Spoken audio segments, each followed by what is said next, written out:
You're listening to The Other 50%, a herstory of Hollywood. I'm Julie Harris Walker. This is the podcast where I talk to successful women in entertainment and hear their stories. This episode is brought to you by the entertainment payroll company Extreme Reach. They have beautiful software and services to support all areas of media and content creation, from tax incentive support to accounting software and payroll services. If you are making film and television, you should call them and tell them I sent you. They are committed to diversity and promoting women, and the fact that I'm telling you about them means that they have put their money where their mouth is. Let's reward them for that. For this episode, I sat down with Shirley Davis. Shirley is currently consulting at Imagine Entertainment, where she's working closely with Imagine Television as they begin to roll out their production arm. And prior to this, Shirley was the Executive Vice President and Head of Physical Production at Alcon Entertainment, where she oversaw projects such as Blade Runner, Point Break, Prisoners, and Dolphin Tale 1 and 2. In addition to many film and television credits, Shirley was the co-executive producer for several digital projects for Mark Burnett Productions, MTV Networks, AOL, and Yahoo, where she had an inside view of tech first meeting entertainment. Last fall, Shirley served as a guest professor at the Graduate Producers Program at the UCLA School of Theater, Film, and Television. She's a member of the Producers Guild and the Directors Guild and a board member at Outfest. You can find us at theother50%.com for added features, photos, show notes, and the merchandise. And you can also listen on Apple Podcasts and all the podcast places. Now, I've been plugging the Kiss My Age show.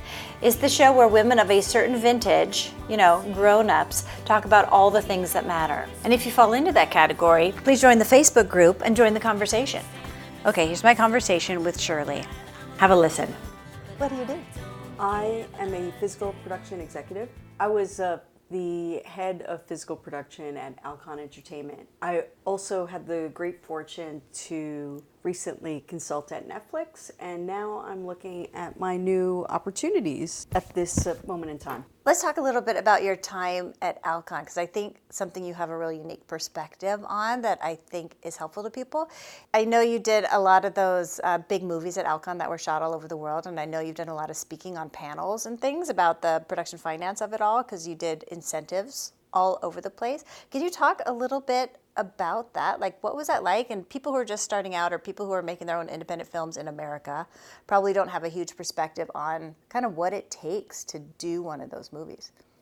That's a great question. And I was at Alcon for 7 years, and it was a great experience because although my title was physical production executive, our department actually had purview over physical production, production finance, visual effects, music, post-production, and a big part of what our job was finding out where incentives were. And when I first started at the company, we were making mid-sized family movies. And Sisterhood of the Traveling Pants. Dolphin Tale 1 and 2.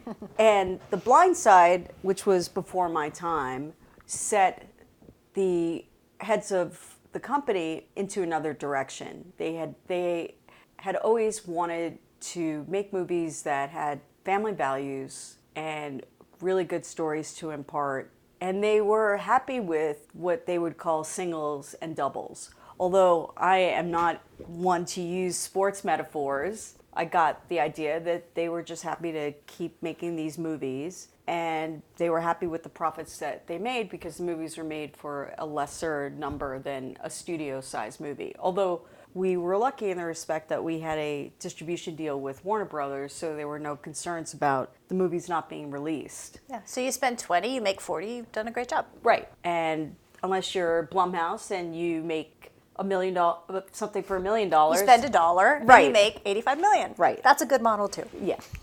And rare. So then they decided to go big or go home.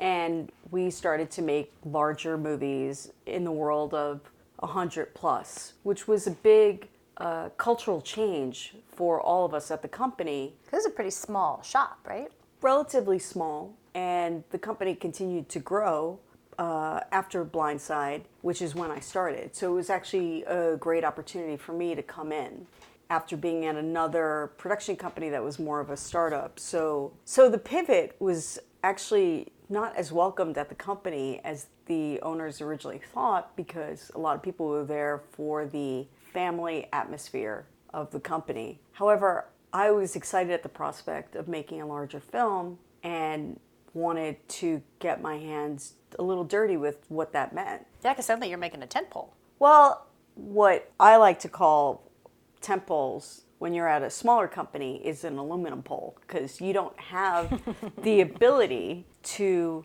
amortize the costs that you would if you were at a larger company that was making a movie that could also be merchandised. That has a theme park. That has a theme park, that has music. You know, you could cut it so many different ways if you're a larger company. It's much higher risk. Exactly. And for us, it was, you know, really, you're going to Vegas. And you better make sure that you have enough money for an Uber on the way back. So the first movie that we made was a movie with Johnny Depp. And it was made with a director who had worked with Chris Nolan as a director of photography and didn't have the scope of vision and the experience as a director to really make it as large and as something on such a large scale that would be compelling enough to justify the budget. So, meaning, I think it was a movie that was made for 100 plus, but it looked like it was 50. Ooh. Exactly. So that was really challenging for the company, and certainly having Johnny Depp added the glamour appeal, but then with any large actor of that size, you get a lot of baggage. That's expensive. Right. So although it didn't perform, the heads of the company still wanted to pursue the path of the larger film. And then we made a reboot of Point Break. And to your point earlier, that film put me on the panel track and made me the production incentive, I would say, expert at the time for that particular film. Because everyone's saying, how'd you do it? Well, What are all the countries you shot in? we shot in Tahiti, Hawaii, Venezuela, Mexico, Germany, France, Italy, Switzerland. I think I'm missing one or two. I'll have to get... That was pretty good. You named 7 or 8. Right. Now, in all those places, did you have a production incentive? No, we did not. Certainly not in Venezuela, and we weren't allowed to shoot in Venezuela, so we used Mexico and their production service company so that it was third party. And the conceit of the movie was the original movie had surfers and skydivers, but we were going to do extreme sports people and have it be done in every location that these extreme sports people would do. And it was interesting because typically if you have that, you'll have second unit shooting without the actors and then first unit with the actors. And we had a case where the second unit would be shot first so that the actors could duplicate it. And the stunts were truly death-defying. We had snowboards. Which we loved as your payroll company. Yes, exactly. P.S. And what we would do is we would have wingsuiters, snowboarders, skiers, surfers, skydiving. I mean, it was a plethora of sports that no one would really touch from an insurance perspective. Yeah. And when we... Did you lose anybody? No child was left behind. However, I lost a lot of sleep on that production. I bet you did. And initially when the project came up and we started to talk about multiple countries, it really became a puzzle. And what I would say to people in the months after was that it was less about putting together a multi-country film production. It was more about putting together a multinational corporation because we had to deal with international banking, international currencies, international insurance, payroll, cast members, unions, every sort of piece that was part of putting together a production by a large company was multiplied tenfold by being put together by a smaller company, and we were also bonded. It's like making 10 different little movies. Exactly. And what I came to discover is once you set up the framework for one movie of that size, you could replicate it, but you can't assume that every country is the same. Right. So we also had a very small production team at the request of the line producer because he thought it would be more nimble. And we wanted to augment the team as much as we could to ensure that we had appropriate coverage in every single country and state, because we shot in 4 states. So we're using production services companies in those countries and picking up local people, but taking, say, your department heads? Yes, pretty much. And then we would also had the core group that traveled from country to country. That was more our homegrown group. And we had a fantastic accountant who was so used to multiple currencies that she made everything look simple. And I often called her there's a British expression called head girl, which is the head girl at a boarding school who keeps everybody else in line. So that was her nickname. However, she did such a great job as a production accountant that I ended up giving her the production supervisor title because I felt that she deserved it. Great. Should we say who it was? It was Fiona Landreth, who's fantastic. And her usual expression is ABC. And I once asked her what that meant. And she said anywhere but China, because she had shot there like 5 times. It is hard to shoot in China. Yes. And she had a whole system for getting things done. And I should say she's Australian, so she's able to do things that Americans can't seem to do. I don't know. Like what? She travels with her family, her children are homeschooled, and she just gets it done. Hold on. She is homeschooling her kids while her husband. They travel as a group. Oh, I was about to say like she is some kind of superstar if she's going home at 10 o'clock at night. And she's getting those children to be production accountants at an early age. They're filing. They clerk for her. Wow. Where was the hardest place to shoot? China. And I only prepped China for a movie. Oh, sorry. You meant generally. The hardest place to shoot, I believe, was Venezuela, because they had the cast sleeping in tents. What? Because we were shooting in an area called Angel Falls, which is one of the biggest waterfalls in the world. And there's no infrastructure there, like literally. So you had cast in tents. Were they glamping or were they were not glamping. They were not glamping. And I don't believe they were happy either.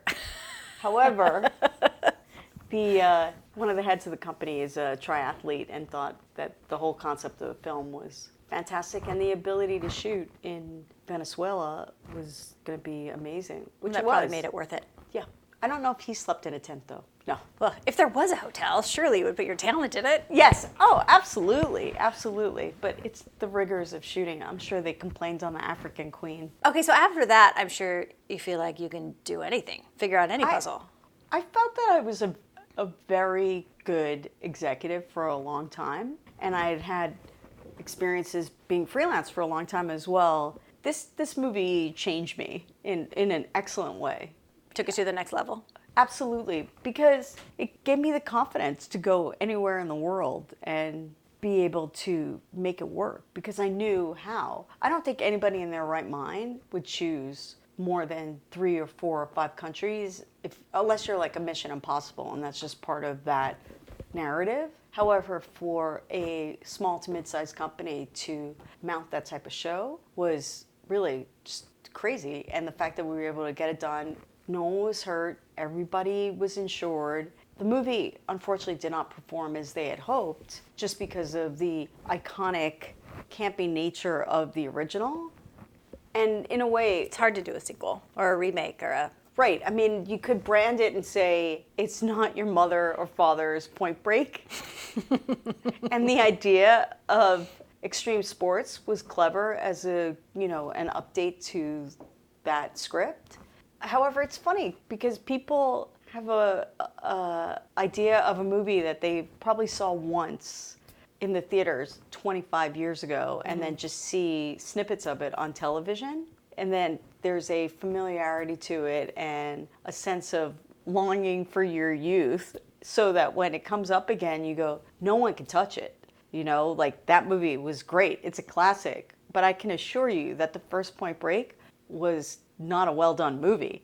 But we remember it so fondly. Exactly. It's like, they're doing a new Mary Poppins right now, and even though it's Lin-Manuel Miranda and Emily Blunt, we're all a little skeptical, because why, try again when something's perfect? Why mess with perfection? Yeah. Julie Andrews is just... Come on. Exactly. The outrage about making a remake or having a remake done was so much that it went viral on social media. But does that help you, though?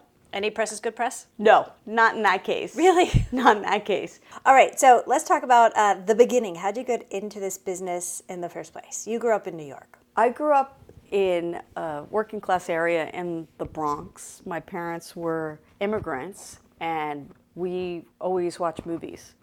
That was really it. And I would spend countless afternoons watching, at the time, Channel 13 and every old movie that I could see. And then we had very good family friends who lived here in Los Angeles. And they lived down the street from CBS Studios.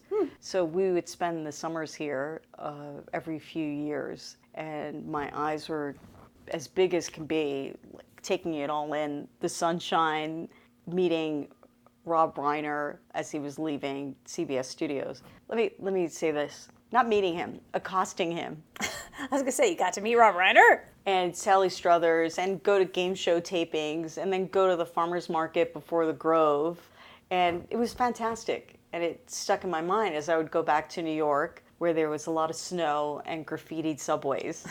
You're like, I'm going to get back there someday. Exactly. And that kept me going, just the idea that I could move here one day. And then I went to college, studied English, and although my parents would have driven me to a law school campus and paid for it, I declined.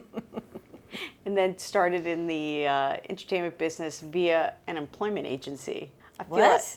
I ended up, after a year spent abroad in London, where I got a job as an assistant reporter on a precursor to a Bloomberg site, a financial site, reporting on crude oil deals. And But hold on. Slow that down, sister. Assistant reporter, oil deals. Explain yourself. I had made arrangements to study abroad my last year in college. So I went to London for 6 months and had a great time and studied English and went to see a lot of Shakespeare plays. At the same time, I also had a work permit, and I would... A blue card? Yes. Did you go through the BUNEC program? Yes, exactly. And my parents, actually, I would like to say it's the only time I knew someone to get a job. And there was a person who was high up at this wire service, and they said, we have someone who's going off to India. Would you like to come for 6 months? So I had a 6-month contract, and there I was, the Yankee, as they call me, and all I worked with was people from Oxford and Cambridge. Talk about a fish out of water. And I literally had the best 6 months of my life. And my job was to call these brokers and learn about the market and then write about it. Oh my So God. I went from being an English major to a reporter, which I had written for my school paper. So that actually wasn't out of line. But just the intricacies of those deals and being around those people, what an education. Yeah, and you must have felt super smart doing it. Oh, I did. I faked it. And I guess because I didn't have any grammar mistakes in my sentences, they let me... Well, you're a good writer. Thank you. So I had a ball, and then I came back to New York and thought that I would continue to pursue that line of work. And there didn't seem to be any openings. It was not as easy as it had been initially. So I really thought about what I wanted, and I thought, oh, I really like entertainment. And I had no idea how to start. Because no one in my family had come from entertainment, and although I had spent those lovely summers at CBS, that did not lead to a job. No. Now, did you say what college you went to? I went to a college in upstate New York called Albany State. It was part of the State University of New York. Okay. So then you're in New York. Are you in the Bronx at this point, or did you move to Manhattan? I moved to Manhattan as quickly as I could. And I should also say that I got very lucky when I was growing up. I was able to skip a grade. So when I went to college, I was actually 16 and a half.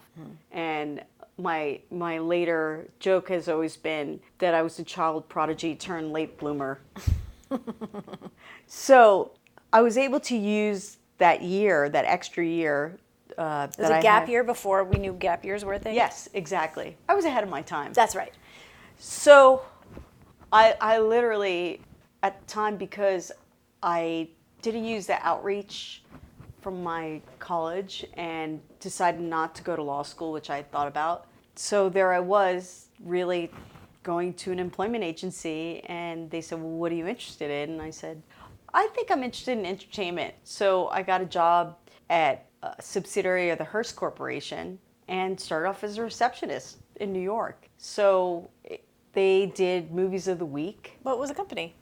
It was called Hearst Entertainment. Oh.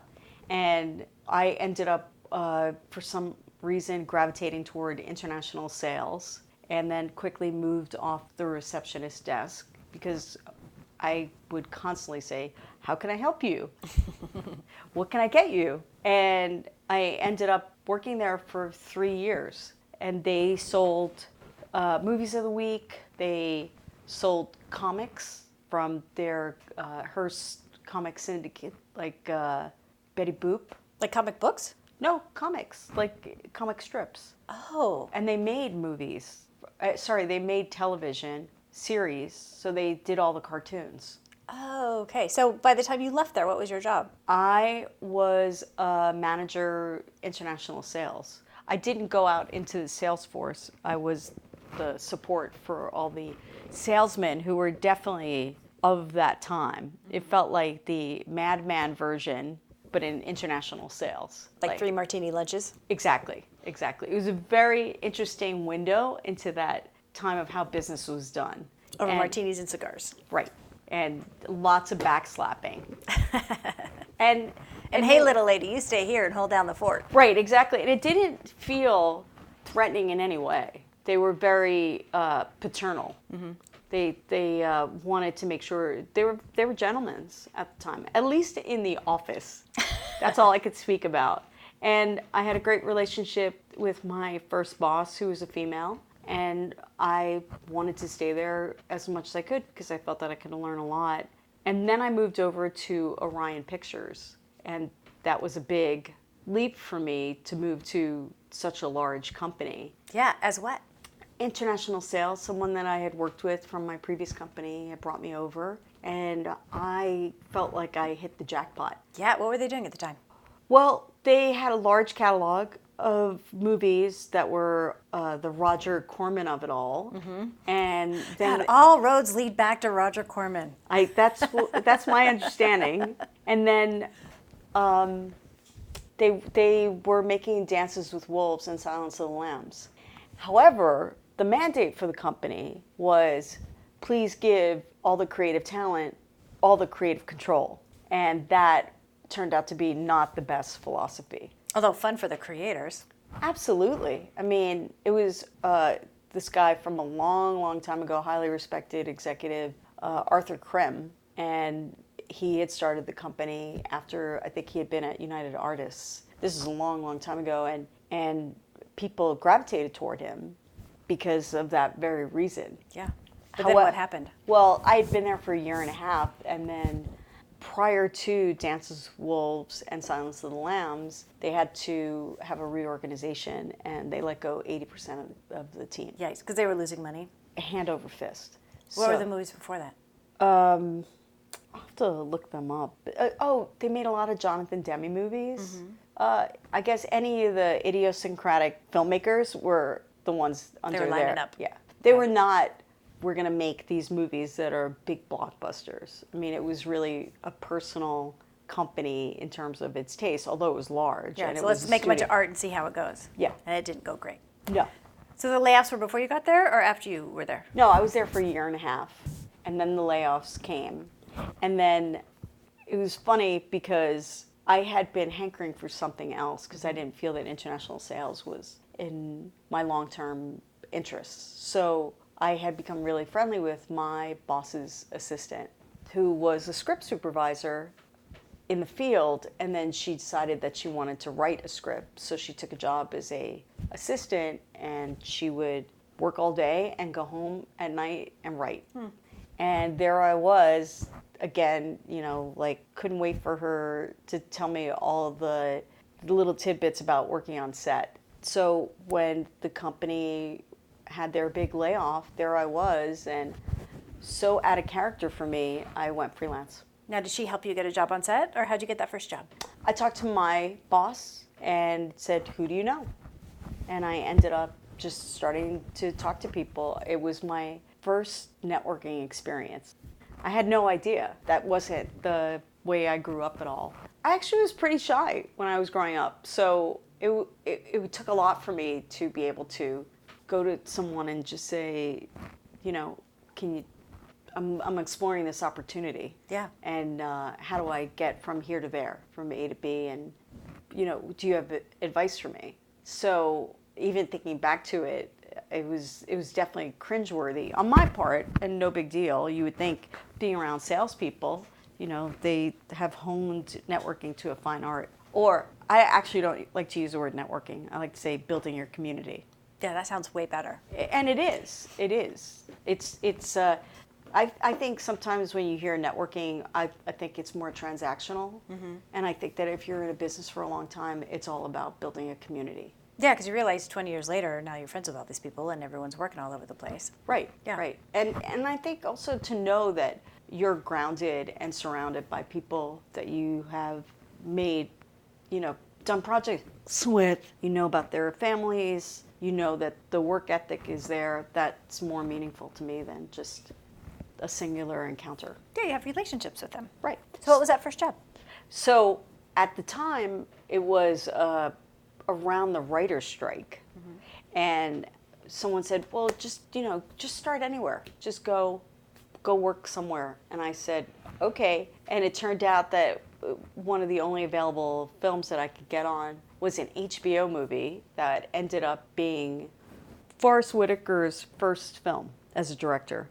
And we had the excellent fortune to shoot in Bed-Stuy, Brooklyn, which is not what it was. Back in the day. Back in the day, and I'll never forget the first time that the production coordinator said to me, okay, we need to find, I don't know, batteries, something, and I need you to call 3 people or 4 people and get the least expensive price for this. And I had no idea what to do. So I sat down and I remember I picked up the phone and I just started cold calling these people. And again, my sales experience wasn't that type, so I was not used to that. Just calling these people. Literally now, I could call anybody and no big deal, which I do. Yeah. So that I was in for the ride of my life, that first film, and we shot all over Brooklyn, and the movie was about teenagers with guns, which unfortunately hasn't changed that much. And then I got that done, and then I went, well, how do I get my next job? Yeah. Now, were you the one telling me that your job was to guard the set overnight? Well, I'm sure there are many people who told you that. A lot of people have that story as their first job. One of my jobs was not overnight. We were shooting overnight, and I was there with a woman who has since left the business, but remains to this day one of my best friends.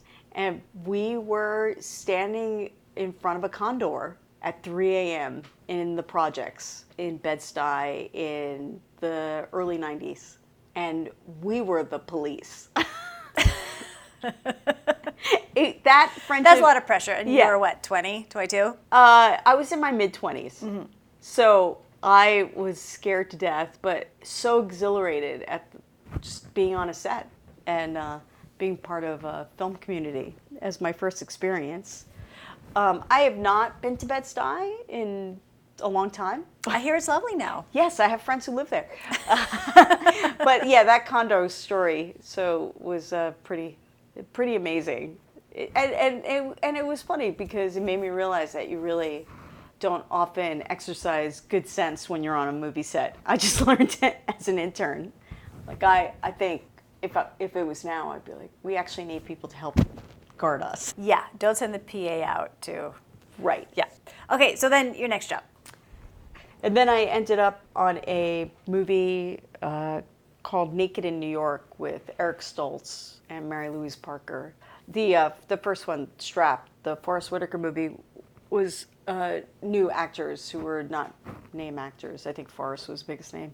And I ended up working on that movie as an intern, and that was a great experience. And it's funny who you meet. I haven't seen her in a long time, but Eileen Landris, who's a executive producer on Sopranos and then Girls, and now a new one, Camping, was the production accountant. And John Pinotti, who's now head of Sidney Kimmel Films, was the second AD.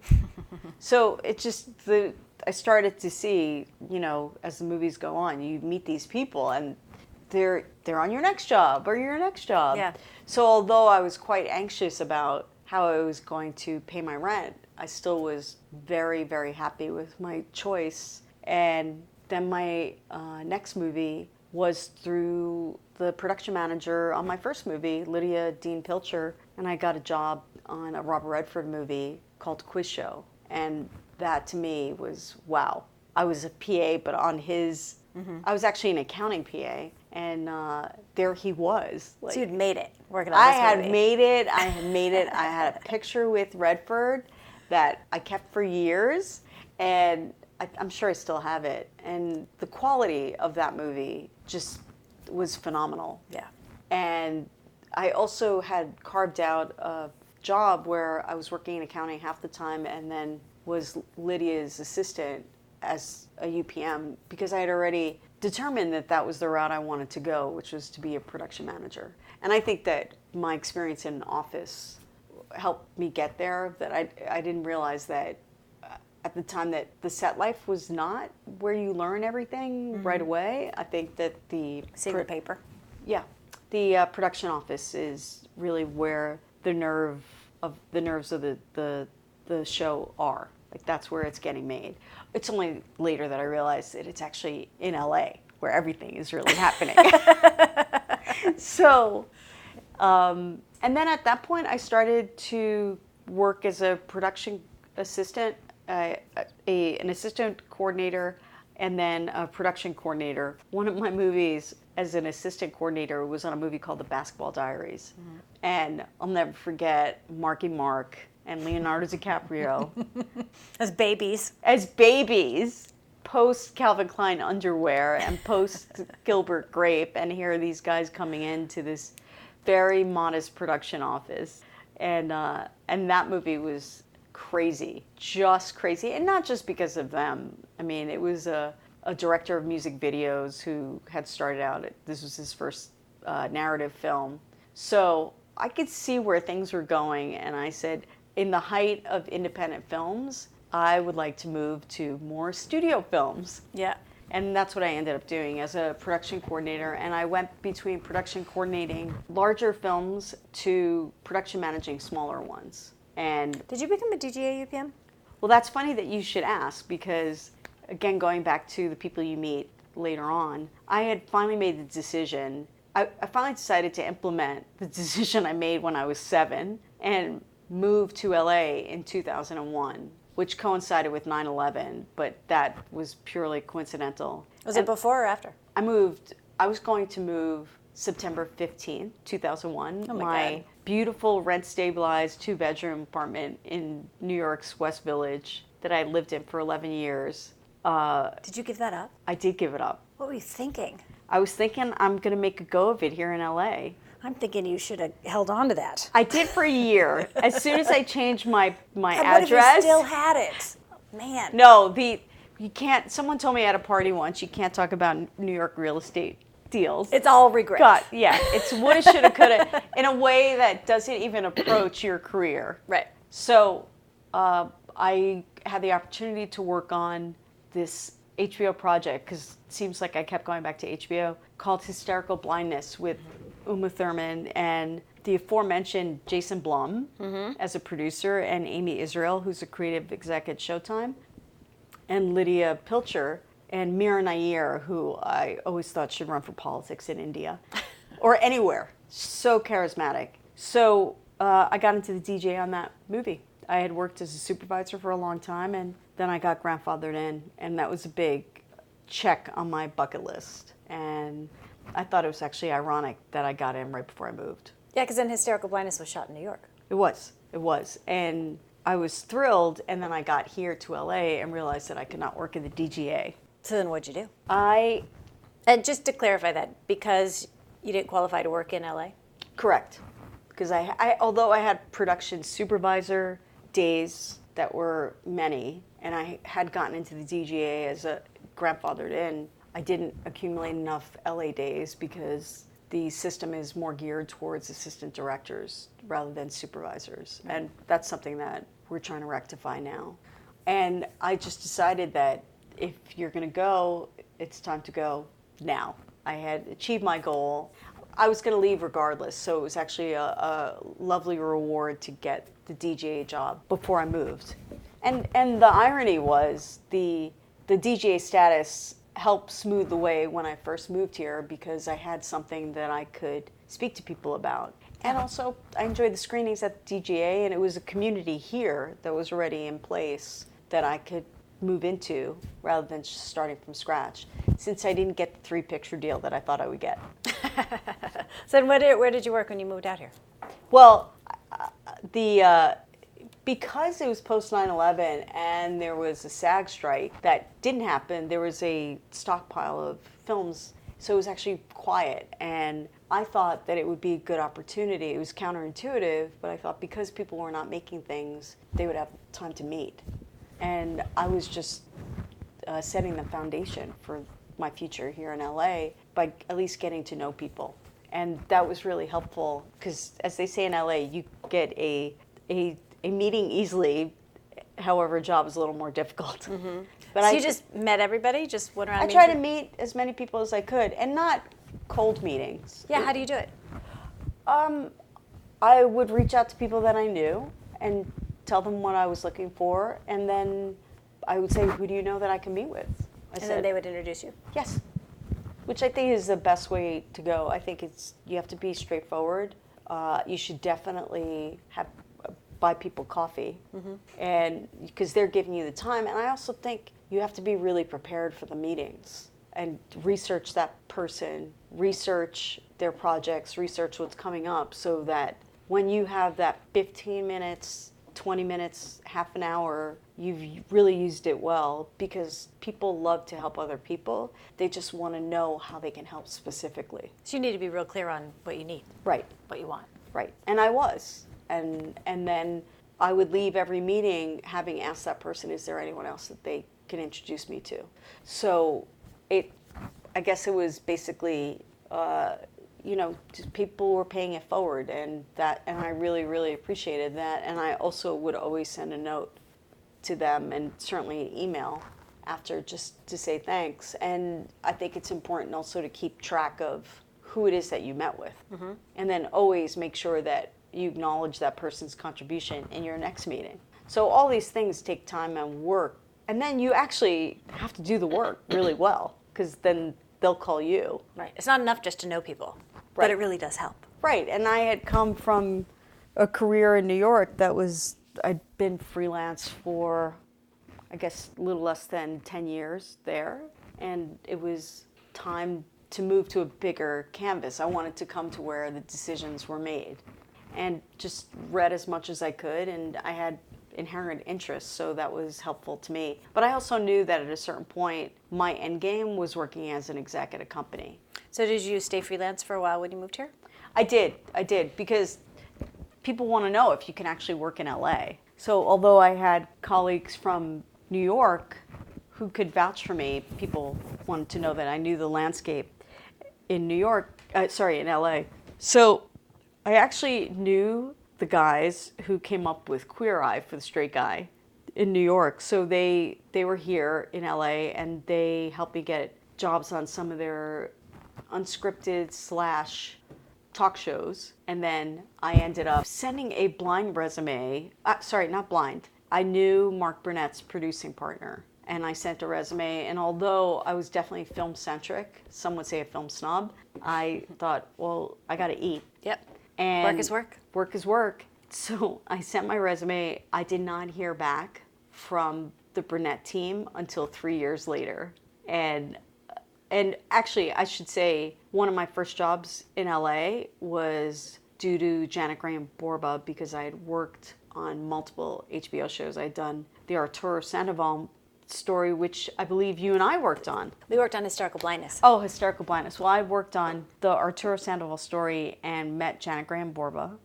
And who is now head of production at HBO. And so rightly deserved. Yes. And you could see her talent a mile away back then. So we stayed in touch, and she was kind enough to give me the opportunity to be a line producer on additional photography for a John Frankenheimer movie, Path to War, here in LA. And I was such a big fan of John Frankenheimer, and even at his age, he was the tallest man anywhere.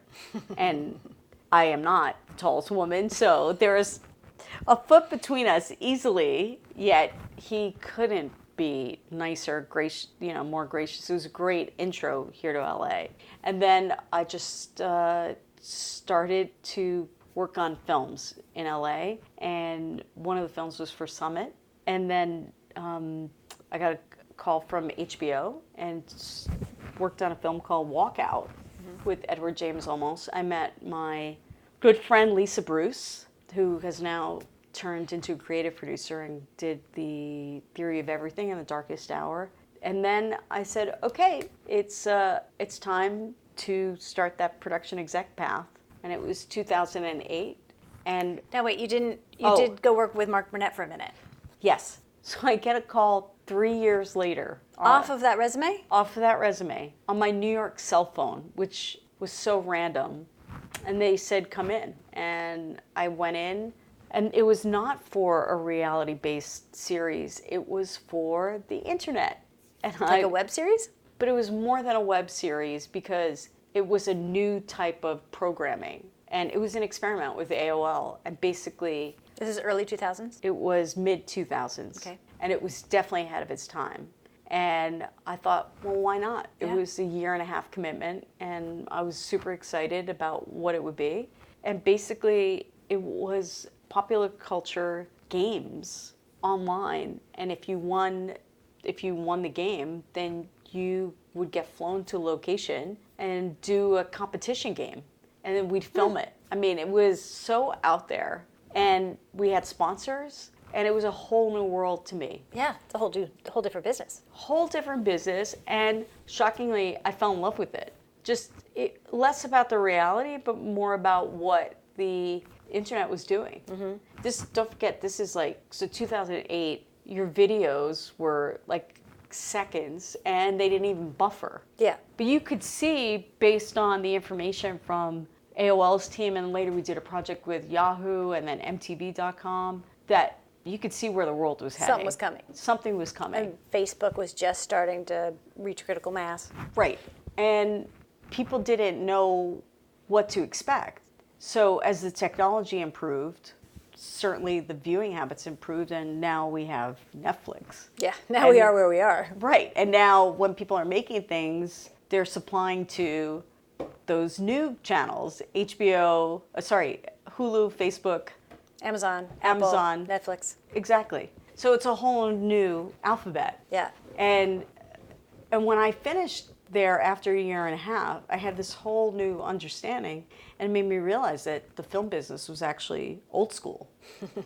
So when I left, and I would go through my general meetings, which most people did, and don't get me wrong, there have been people throughout the way that have definitely given a helping hand. I don't think that anyone exists in a void. And HBO and their great execs like Ginny Nugent and Janet and Jay have all been super helpful. And other studios that I worked with have been really helpful. I just think everybody was working within their own circles. Mm-hmm. So when it came time to see what the next step was, I literally thought, I'm open to anything in the tech world, in TV or film. And I showed up at a general meeting at a production company and met Kathleen Courtney, who was at the film department, which was a startup that Mark Gill had founded at Warner Independent. We had such a great meeting, and she said, well, what are you looking for? And I said, I'm looking for a staff job or a production supervisor job. And she said, can you start tomorrow as a consultant? And I careful what you wish for. Exactly.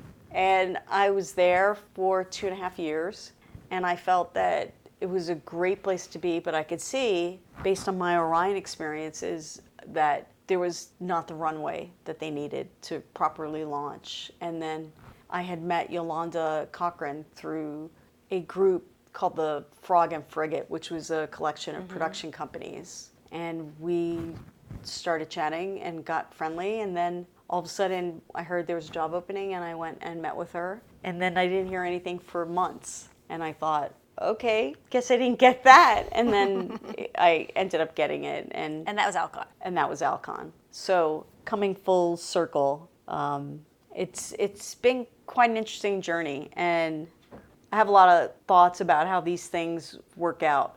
And I think that mentorship and helping people figure out a more linear path is really helpful, because there are definitely things that you could do to help move things along. Do you think there is a linear path?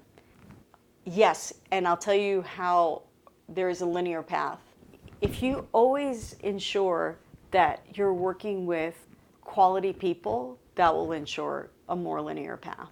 I think you have to listen to what you want and then surround yourself by great people, and you will always have a guidepost into what you need. In terms of what everything looks like job-wise, you do get what you need at the time, but you have to be really clear about what it is that you want. And I think so much of that comes from who you are as a person and being authentic and owning your power. And I know that oftentimes people talk about imposter syndrome, but I think that if you have an idea of being a content creator or being a line producer or being an exec, that's always really helpful, but you have to really be sure who you keep company with. That's always going to be an important prospect. Because I felt that in my journey, a lot of times I worked on independent films that were more paycheck related. And look, that happens to all of us. I think it was Paul Newman who used to say, you know, sometimes like he had to pay the rent, and that's why some of the films were duds.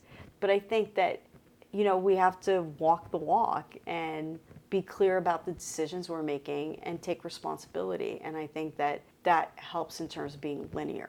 But everything else is up for grabs. All right, there's a secret of the universe. Yeah, there you go. Okay, so then as an executive, do you think a lot about leadership and what that looks like and what kind of leader you want to be? Absolutely. What does that look like? Absolutely. I think that the most important thing that we as leaders could do is ensure that the people that are working with us have the tools that they need in order to do the best job they can. And I think that once they have that, then you have to let them do their work. And what does that look like? Well, I think that you have to give people ownership of what they're doing. So if they're equipped for a particular job and then they want to do more, you just have to help them get there. You have to put them in a position so everybody is winning, but not put them so over their skis that they won't be able to perform. And I think that it's not a one size fits all as a leader. You have to know the people that are part of the team really well to make assessments whether or not they could do something. Mm-hmm. A leadership is not, you're not telling them what you think they need to hear. It should be what that individual needs to know in order to move forward. And I think someone once told me that a true leadership flowchart is when the head of the company is actually at the bottom of the flowchart and everybody else is at the top. Because the leader's job is to support everybody. And I think oftentimes it's more about how could they support you. And I think that that's not the best way to look at that. Because, you know, if I'm head of production at Alcon, you go, well, that person is, you know, the go-to person. And sure, for many decisions you have to make, they flow upward. But what happens if, you know, I have a production finance exec who's actually super talented at dealing with the accountant? He's showing leadership to the production in a different way. Mm-hmm. So I know he's experienced. He's just spent 25 years in the field. Yeah. The help that he would need is not about what he's doing for the production. It's communicating internally because he's a new exec. So then I say to him, well, what would you like to do? And he looks at me like, he's totally surprised because no one's asked him that, because as a freelance person, it's more of an ad hoc situation. Yeah, no one's looking to grow your career. Right. So when you turn to someone and you express interest in helping them grow in ways that they hadn't anticipated that they actually might want, that to me is a leadership sign, because you're looking at an opportunity in that individual, or you're looking at an opportunity at the company and how you could help. So I always look at it as leadership is also goes hand in hand with being on a listening tour. You always need to know what everybody else is thinking or wanting or doing in a way that's productive. Because if you're a good leader, you know what you have to learn to get everybody on the same page. Because when you're leading someone, it's not just about the detail work, it's about what the macro looks like too. And I had a great opportunity last year to teach at UCLA's film school. It was the master's program for creative producers. And the class I taught that was recommended, I was recommended by Jane Evans, who was unable to teach it that semester. And I literally had 2 weeks to prepare, three weeks most. And I was quite nervous, and I thought, this is fantastic, like to be able to bring in experts in the field and teach these students about creatively dealing with physical production. And I realized that there's always been a bias, and I've known that for a long time, with what physical production execs do. And I was able to, in a meaningful way, show how creative physical production can actually be for these budding producers or creative execs. And it was really helpful to bring in people who have dealt with their physical production experiences in a creative way, because it's not just about saying no to the filmmaker or crunching numbers. That's a narrow vision of what it is that we do as production execs or line producers or UPMs. I think the idea of creativity, just being with the director, the actors, and the DP is a misnomer, because everybody is bringing something to the table. And I do think that physical production people and production finance people are talented at what they're doing. It's just they are in an arena that prizes creativity based on screenplays, not based on coming up with the best cost report. Right, puzzle solving. Right. What do you make of this moment of women in the business and in the country and in the world?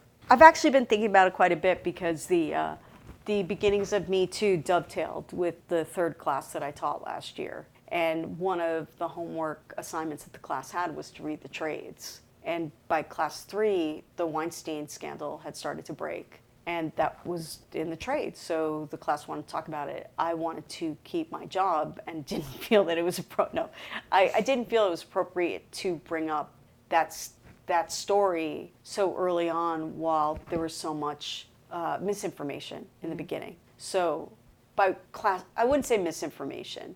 It seems a little sticky to bring up right away. However, by class 6, it was inescapable, and we had a frank discussion in class, because the class 1, I said to the students, you are the moral and creative leaders of any of the projects you do. By class 6, I just reinforced that and said, you have to create a safe environment for whomever is under your purview. And these are the ways that you can do that. And look at what's happening now. And one of the examples I said to one of the students was, if you had a passion project, and it used to be that it was 7 years from start to finish, from getting it from the script to the screen, and you had a financier come to you and say, I'm going to give you all the money. However, I would like Brett Ratner to direct it and Kevin Spacey to star in it. Go. How do you solve this moral dilemma? And at least there was no answer. I mean, well, there is an answer. It was no, but yeah. You know, these are moral dilemmas, right? You're pouring out your soul. You have a script, and are you going to say, who's my partner? Who's the best partner for this project? And do they have a great reputation? So it was an interesting conundrum to bring to the class, because it's not something that they Right, so there's that power dynamic too. That's right. And it feels like this time is a surprise to people, but it shouldn't be. It's been happening for a long, long time. It's just now people are going in and demanding that they get what they deserve, and because they've worked for it. And it's really interesting, especially speaking on panels, speaking in the classroom, that workshop that I did, that women are just no excuses. They're just going for it. And it's such a big thing, but why now? Yeah, it seems to me that women are a lot more unapologetic than they ever were. More unapologetic? They're less apologetic? Right, but think about that statement, right? They're less apologetic than they used to be. But you have to make sure you're not saying you're sorry for being unapologetic. Oh yeah, I don't think we're all the way there. Yeah, I yeah. mean, we're still describing people as being unapologetic like it's a revolutionary thing.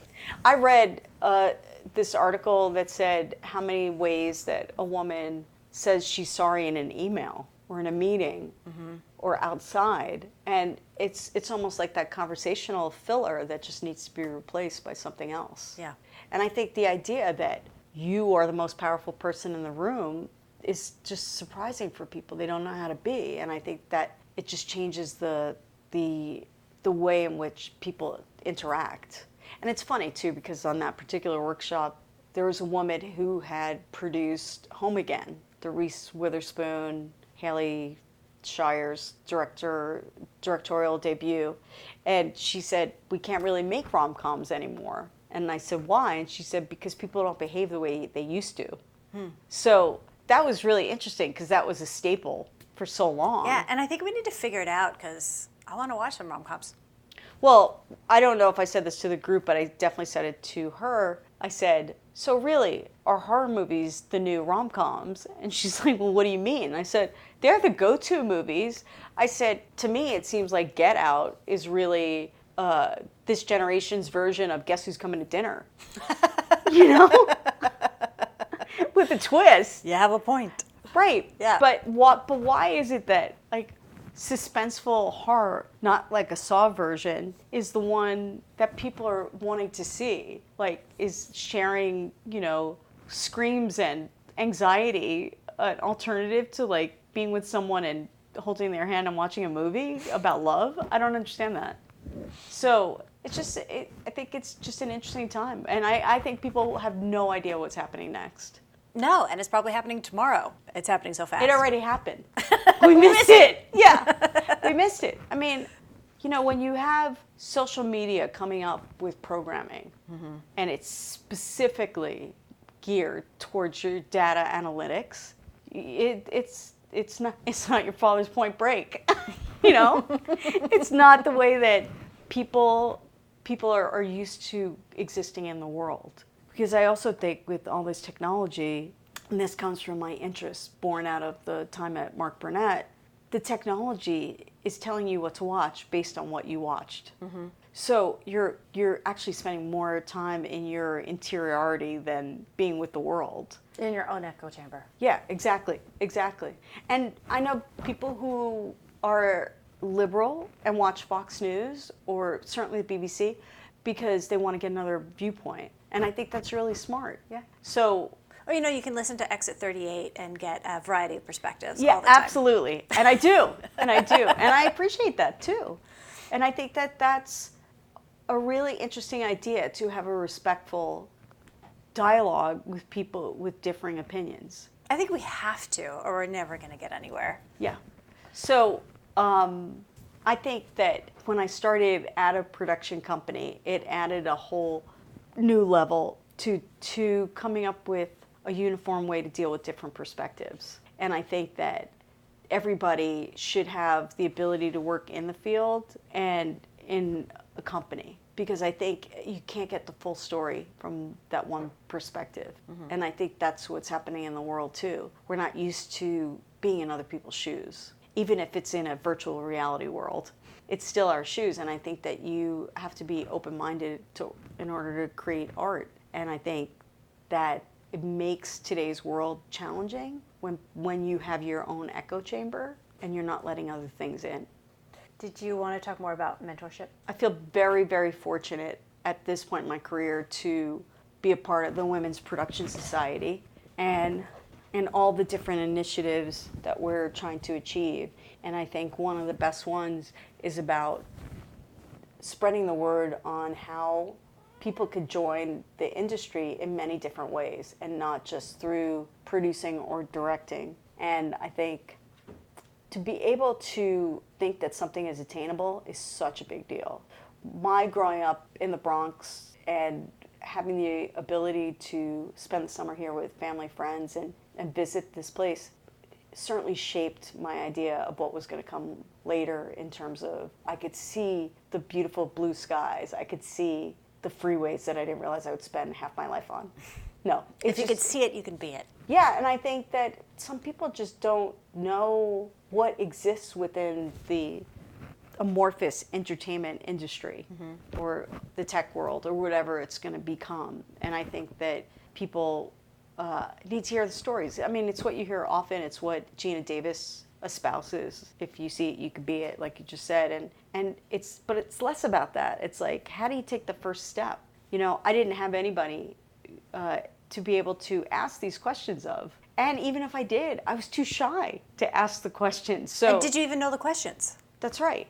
You know, and also how do you foster relationships? You know, because it demands trust, it demands reciprocity, it demands just like-mindedness, and it demands that you be curious and not judgmental. And I think that people don't know the first step. And I think this series that you're doing is fantastic for people to figure out what they need to do, at least to hear other people's stories or to say they did that. You and I were at the Women in Film last night to hear Channing Dungey and Brie Larson speak. It's fantastic. Yeah.